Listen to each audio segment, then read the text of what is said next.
Thank you, Mr. Chairman, and thank each of you for being here today and for this hearing. Mr. Smith, I do want to go to you. We, as I'm sure each of you know, we spend a little over $1 trillion a year in welfare programs, over 90 different programs between federal, state, and local. And yet, even with this $1 trillion a year, there's 12% of Americans remain in poverty. So I do think, and I'd like to piggyback some on Mr. Comer's line of thought and questions as well. I do think it is pertinent for us to have a discussion about the welfare system and whether or not it works. Obviously, what all of us want is to see people come off of poverty. And in spite of spending $1 trillion a year, we still have 12% in poverty. So the question that I want to begin with you is, do you think welfare programs as they currently exist are helping to alleviate poverty? I do not believe that welfare systems as they stand are helping to alleviate poverty, because I think that we're not talking a lot about personal responsibility and decisions that sometimes people may make that can put them into poverty. Case in point, and there is not a single woman in my family who made it to 21 years old without having a child. Every woman in my family who had a child before that age also had a child and was unmarried.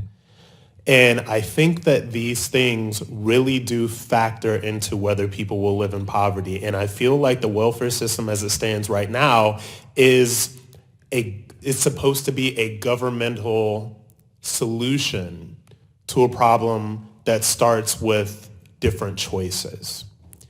And I think that if the programs keep on expanding and expanding and expanding, we're not taking into account the choices. And we're not talking about the fact that personal responsibility is going to have some sort of effect as to whether or not people live in poverty. Now, I told you my story earlier when I testified, and I'm a bootstrapper through and through.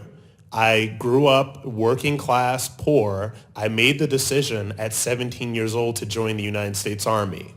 The United States Army is where I learned discipline. The United States Army is where I learned how to take care of myself. The United States Army is where I learned all of the things that I believe that this government intervention, that these welfare programs are trying to imbue in the households without having to be there. That is what I truly fundamentally believe. I realize that that is not a popular position to take, not only in this chambers, but in American society. But it is what I believe because it has been my personal experience. Well, and the studies that I've read and through all of this, you're spot on in identifying it's a complex issue.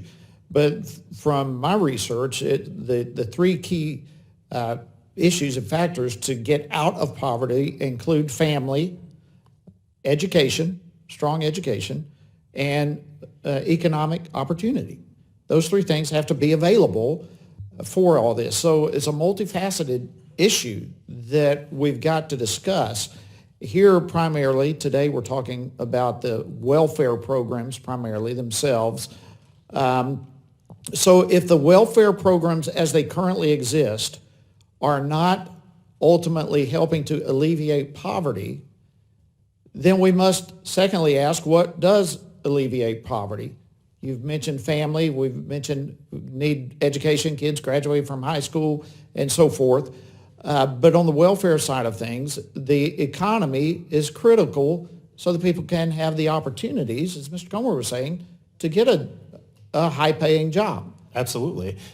So what is the role of the economy in alleviating poverty? The role of the economy, I mean, we have a very strong economy right now. And what I wanted to say as well is that we don't realize how many more people are working right now. I am nowhere near the 1%. And this economy has benefited me via the tax breaks that I got when I did taxes with my husband. It helps in a lot of different ways. And I think that when there is more opportunity for people out there, you have Detroit right now. I read a story from NPR in Detroit There are prisoners that were released for nonviolent offenses under the First Step Act, which was passed by this administration. These are men and women who served 10, 15, 20 years. There are now so many jobs that people that are employers are rethinking their stance on hiring people that were previous offenders. And there are so many jobs open for them right now. So I think that the economy really does have a very strong part in lifting people out of poverty. I really do. I thank the gentleman. Thank you, Mr. Chairman.